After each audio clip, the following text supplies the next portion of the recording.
Hello दोस्तों, स्वागत करते हैं आपके अपने YouTube channel yes of India academy में। इस वीडियो में पढ़ने वाले हैं क्लास 10th की साइंस। पिछले वीडियो हमने साइंस के इंट्रोडक्शन, खोजकर्ता तत्व के बारे में डिस्कस पूरी कर ली थी। अब इस वीडियो में इस चैप्टर को स्टार्ट करने वाले हैं। चलो फटाफट वीडियो को शुरू करते हैं। यदि आप हमारे चैनल पर नए हैं तो हमारे चैनल को सब्सक्राइब कर वीडियो को लाइक कर दें। तो दोस्तों, पहले हम भौतिक विज्ञान को शुरू करते हैं। भौतिक विज्ञान को इंग्लिश में फिजिक्स कहते हैं। क्या कहते हैं? फिजिक्स। भौतिक विज्ञान को हम इंग्लिश में फिजिक्स कहते हैं। क्या कहते हैं? फिजिक्स। हमने पिछले वीडियो में फिजिक्स, केमिस्ट्री और बायोलॉजी शब्द की उत्पत्ति कैसे हुई, इनके खोजकर्ता कौन है, इनके बारे में अच्छे से डिस्कस किया है। यदि आपने नहीं देखा तो जाकर पिछला वीडियो देख लो, अच्छे से समझ में आ जाएगा। इसमें का पहला चैप्टर है चैप्टर 1, जिसका नाम है प्रकाश का परावर्तन। प्रकाश का परावर्तन। प्रकाश का परावर्तन, रिफ्लेक्शन ऑफ लाइट। प्रकाश का परावर्तन, रिफ्लेक्शन ऑफ लाइट, मतलब प्रकाश का परावर्तन। इस चैप्टर में प्रकाश के परावर्तन और अपवर्तन के बारे में ही पूरा चैप्टर पढ़ना है। चैप्टर में प्रकाश का परावर्तन क्या होता है, ये जो बहुत इंपॉर्टेंट है, और एक अपवर्तन है जो इंपॉर्टेंट है। बाकी चैप्टर में तो बस थ्योरी है और कुछ क्वेश्चन सॉल्व करने के लिए आप वीडियो को पूरा देखिए, रोज देखिए, आपको पूरा समझ में आएगा। देखो, इसमें पहले हेडिंग है प्रकाश। प्रकाश क्या होता है? प्रकाश मतलब लाइट। सबको पता होगा लाइट क्या होती है। देखो, जैसे आप हमको देख पा रहे हैं, हम आपको देख पा रहे हैं, कैसे संभव है? क्योंकि हमारे पास, हमारे और आपके पास क्या है? प्रकाश है। तो प्रकाश किसे कहते हैं? प्रकाश एक प्रकार की क्या होती है? ऊर्जा, एनर्जी होती है। तो हम क्या लिखते हैं इसके बारे में? लिखते हैं प्रकाश एक प्रकार की ऊर्जा है जो किसी भी वस्तु को देखने के लिए हमारी आंखों को सहायता प्रदान करती है। या फिर ऐसे लिख सकते हैं प्रकाश एक प्रकार की विकिरण ऊर्जा है जो हमारी आंखों को संवेदित करती है, मतलब संवेदना प्रदान करती है किसी वस्तु को देखने के लिए। तो इसके डेफिनेशन लिख देते हैं, आप लोग भी लिख लीजिए।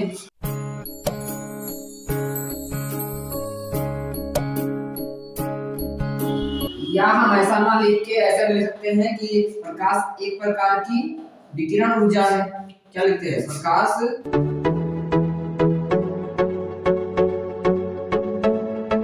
ये रही प्रकाश की डिफिनेशन। अब हम देखते हैं प्रकाश की दो वस्तुएं होती हैं, मतलब प्रकाश में हमें दो प्रकार की वस्तुएं दिखाई देती हैं जो स्वयं प्रकाश उत्पन्न करती हैं, और ऐसी कुछ वस्तुएं होती हैं जो स्वयं प्रकाश नहीं उत्पन्न करती हैं। जैसे नंबर 1, जिसको हम बोलते हैं प्रकाशिक वस्तुएं, इसको रख कर रहे हैं। अब देखते हैं प्रकाश के दो प्रकार हैं, मतलब प्रकार माने जाते हैं। पहला है प्रदीप्त वस्तुएं जो स्वयं प्रकाश उत्पन्न करती हैं। दूसरा है अदीप्त वस्तुएं। दूसरा क्या है? अदीप्त वस्तुएं जो स्वयं प्रकाश उत्पन्न नहीं करती हैं।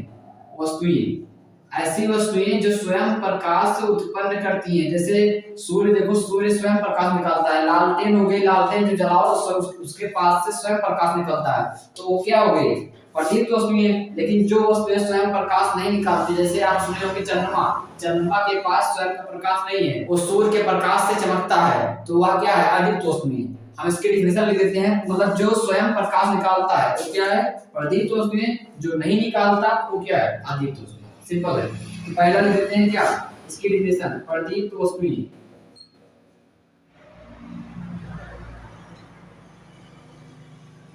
इसको इंग्लिश में बोलते हैं luminous bodies, LUMINOUS, luminous bodies, BODIES।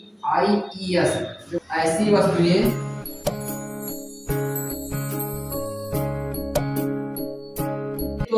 इसके एग्जांपल की बात करें तो इसका एग्जांपल मतलब जैसे सूर्य हो गया, एक ज्यादा महत्वपूर्ण एग्जांपल है सूर्य। सूर्य जो होता है स्वयं प्रकाश निकालता है।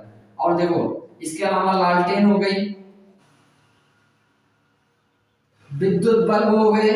विद्युत बल्ब, देखो लाइट वाला जो बल्ब होता है, जब लाइट में लगा दो तो वह स्वयं प्रकाश उत्पन्न करते हैं, पास से प्रकाश निकालते हैं। तो ये क्या है?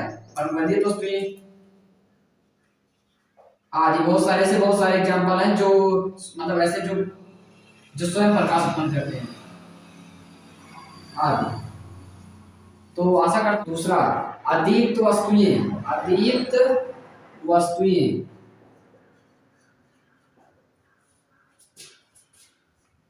इसे बोलते हैं इंग्लिश में non luminous body. Non luminous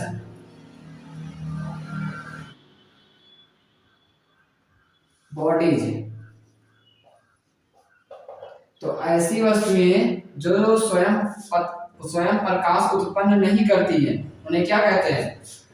उन्हें कहते हैं अदीप्त वस्तुएं।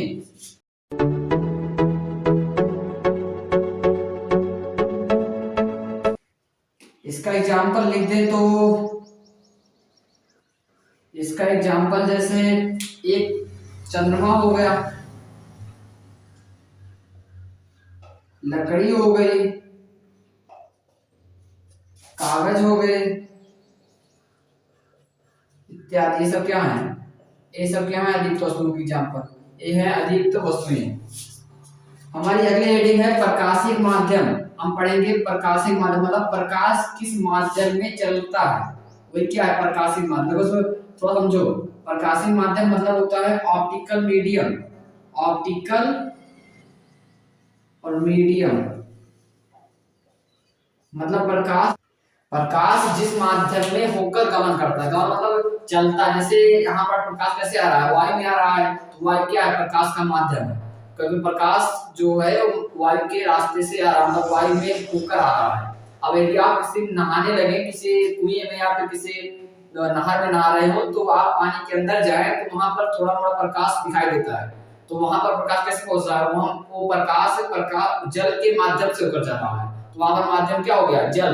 और जैसे अभी किसी कांच के पीछे खड़े हो जाए तो कांच से होकर प्रकाश पीछे पार होता है, तो कांच क्या हो गया? ठोस माध्यम हो गया। तो माध्यम हमेशा 3 प्रकार के होते हैं।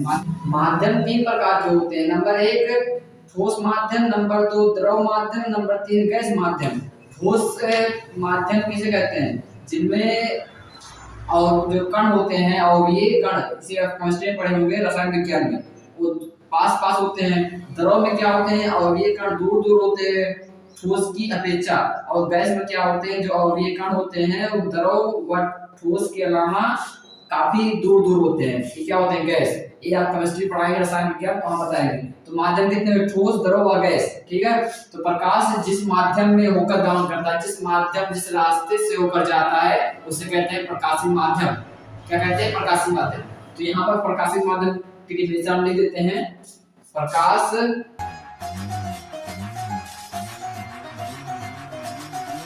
प्रकाशिक माध्यम 3 प्रकार के होते हैं: पारदर्शक, पारभाषक, अपारदर्शक। जिस माध्यम से होकर प्रकाश पूरी तरीके से आर पार चलाता है तो उसे कहते हैं पारदर्शक। सुने होंगे आप पहले। और जिस माध्यम से होकर प्रकाश थोड़ा थोड़ा आर पार जा पाए, आंशिक भाग, आंशिक मतलब कम से कम, वो क्या है? पारभाषक। और जिस माध्यम से होकर प्रकाश आर पार ही ना जा पाए उसे क्या कहते हैं? अपारदर्शक। पहला माध्यम क्या है? प्रकाशिक माध्यम कितने प्रकार के? 3। नंबर 1 प्रकाशिक माध्यम पारदर्शक। नंबर 2 पारभाषक। नंबर 2 क्या? पारभाषक।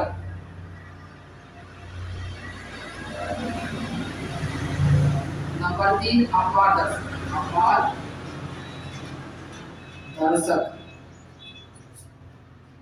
अब देखो सुनो, पारदर्शक को अंग्रेजी में कहते हैं ट्रांसपेरेंट। क्या कहते हैं? ट्रांसपेरेंट। और इसको कहते हैं पारभाषक को ट्रांसल्यूसेंट। ल्यूसेंट। तो अपारदर्शक कहते हैं ऑब्क्यू। OPAQUE। ये क्या है? ऑब्क्यू लिखा है। अब देखो, जिस माध्यम से होकर प्रकाश पूरी तरीके से आर पार चला जाए। जैसे आप देखिए हवा है, हवा में प्रकाश इस पार से उस पार चली जाती है। लेकिन शुद्ध कांच, देखो कांच जैसे अगर आप देखो किसी दरवाजे खिड़की पे लगा हो कांच, शुद्ध कांच, अच्छा सारा मतलब साफ सुथरा कांच हो, तो उसमें प्रकाश क्या होगा? इस पार से उस पार साफ साफ दिखाई देता है चेहरा अपना। वो क्या है?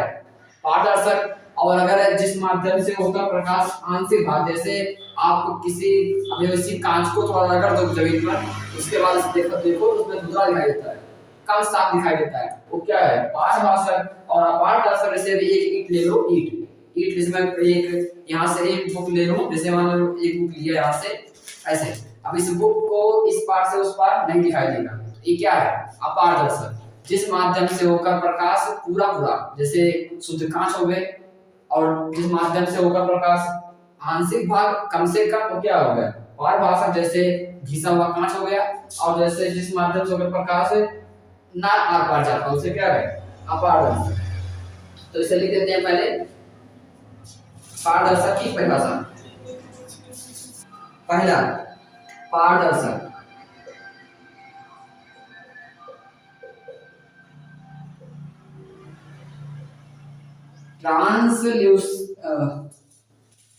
ट्रांसपेरेंट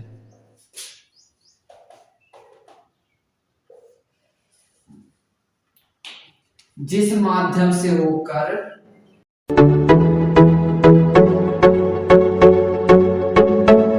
तो यहाँ का इसका एग्जाम्पल ले लेते हैं पारदर्शक क्या हो शुद्ध कांच, शुद्ध लिखा है पढ़ लेना कांच, शुद्ध जल,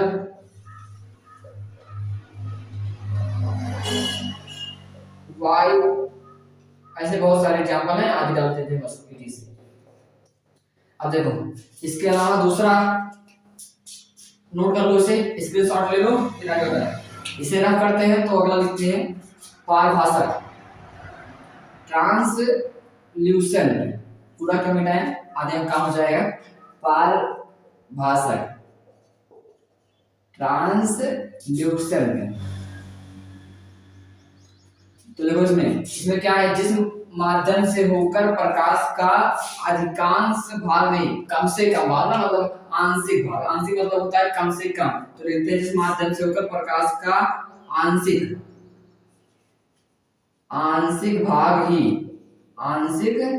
भाग आर पार आंशिक भाग ही आर पार, देखो कोई जरूरी नहीं है ऐसे लिखो, थोड़ा आप बना के लिख सकते हो, लेकिन दोनों जिस माध्यम से होकर प्रकाश का आंशिक मतलब कम से कम भाग ही आर पार जा पाता है उससे क्या कहते हैं, उसे कहते हैं पारभाषक माध्यम, उसे कहते हैं पारभाषक माध्यम। नोट कर लो इसके एग्जांपल देखो उधर, ऐसे तेल लगा हुआ कागज हो सकता है और दूसरा घिसा हुआ कांच हो सकता है, घिसा हुआ क्या कांच, घिसा हुआ कांच हो गया, और तेल लगा हुआ कागज हो गया, क्या लगा तेल लगा हुआ कागज। इसके अलावा एक जैसे आप गंदा जल कह सकते हैं,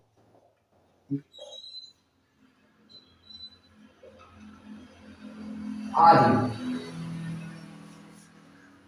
तो दोस्तों मतलब जिस माध्यम से होकर प्रकाश का कम से कम भाग आर पार पाता है उसे क्या कहते हैं पारभाषक माध्यम, ठीक है।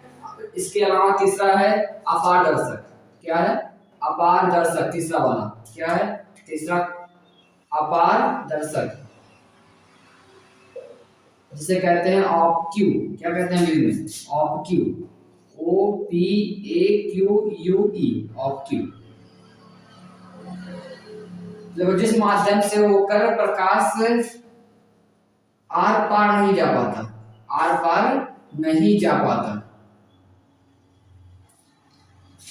जिस माध्यम से होकर प्रकाश आर पार नहीं जा पाता, आर पार नहीं जा पाता है उससे क्या कहते हैं, उसे कहते हैं कौन सा माध्यम अपारदर्शक माध्यम, उसे कहते हैं अपारदर्शक माध्यम, उसे कहते हैं अपारदर्शक क्या माध्यम कहते हैं। जैसे इसका एग्जांपल लकड़ी हो गई, ईंट हो गया, देखो ईंट से इस पार से उस पार नहीं दिखाई देता, लकड़ी हो गई, कागज हो गया, या फिर कुछ भी ले लो, प्लास्टिक ले लो, प्लास्टिक कागज ले सकते हो चाहे जो लिखो, आदि बहुत है, बहुत सारे ऐसे एग्जांपल हैं। तो बस देखो इधर फिर सुन लो भाई, तो देखो इधर फिर से सुन लो, फिर से हमने क्या क्या पढ़ा, हमने पढ़ा प्रकाश, प्रकाश किसे कहते हैं, तो प्रकाश एक प्रकार की विकिरण ऊर्जा है जो हमारी आंखों को किसी भी वस्तु को देखने के लिए जागृत करती है। तो दोस्तों इस वीडियो में बस इतना ही। चैप्टर को शुरू कर दिए हैं, इसे पूरा खत्म करेंगे, अच्छे से पढ़ाएंगे।